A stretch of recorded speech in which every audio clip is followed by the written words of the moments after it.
And the situation in Hong Kong intensified Tuesday with protesters attacking suspected undercover cops. Flights at the Hong Kong airport were canceled for the second day in a row, and at least one person was injured during the chaos. CBS News correspondent Debora Patta has the latest from Hong Kong.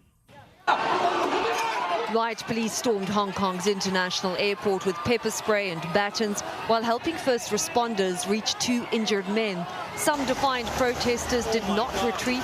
They seized this officer's baton and turned it on him, only scattering when he stumbled back and pulled out a gun. Police made several arrests.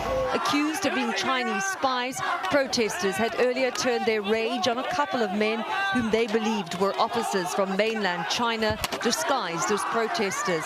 They were beaten and punched, this man bound with cable ties and left on the ground in a fetal position. Eventually, emergency workers were allowed to take them away. Police have now left the building.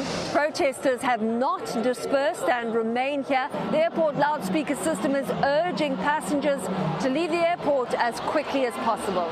Hong Kong lawmaker Fernando Chung rushed to the airport to assist, arriving as the violence erupted. People are getting ready to fight, and many young people are ready to sacrifice themselves.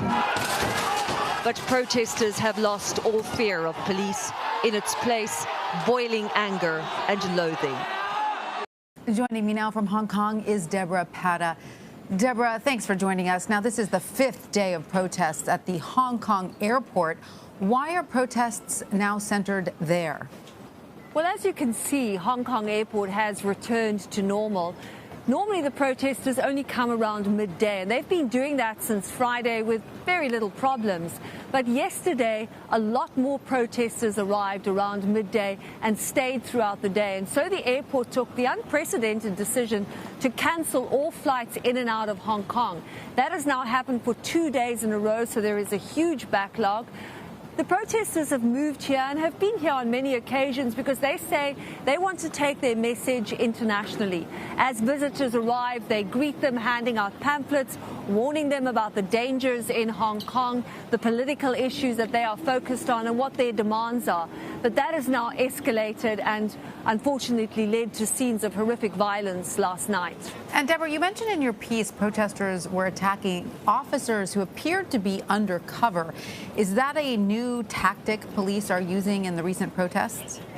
That's a good question. It is indeed. In fact, what we saw over the weekend, as things escalated, as police force became more aggressive and more brutal, what protesters started finding was that there were men and women dressed as protesters who suddenly turned on them, arresting them or beating them in some occasions, and they were actually police disguised as protesters.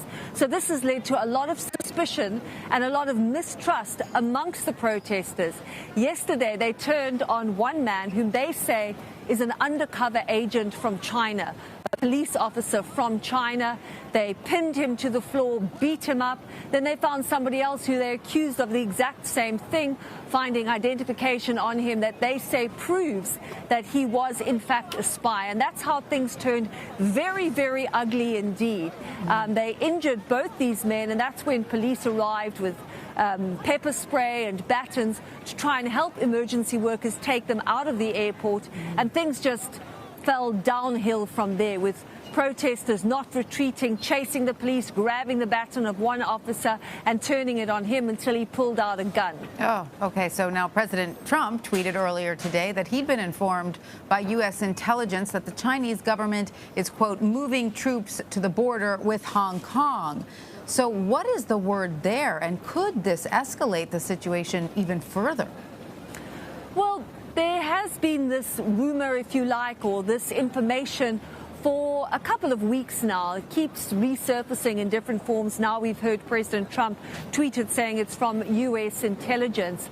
You must understand that China already has over 5,000 troops stationed in Hong Kong. They actually don't need to move troops to the border, but they can only intervene in Hong Kong's affairs according to laws set out if requested so by Hong Kong itself. And that intervention could be anything from disaster relief to riot control. So they don't actually need those troops on the border. Whether or not that's true, Hong Kongers themselves are fairly skeptical. They say they really don't see China going as far as a Tiananmen Square-style crackdown, that would be unprecedented, and it's certainly not something that people here anticipate. But things are escalating to a level that Carrie Lam, the chief executive officer of Hong Kong, has described as extremely dangerous, and that things are going to a point of no return. So certainly the rhetoric that is coming from Beijing is increasingly ominous, including a few days ago where they compared the protest action to terrorism. Tanya? All right, Debora Patta in Hong Kong, thank you.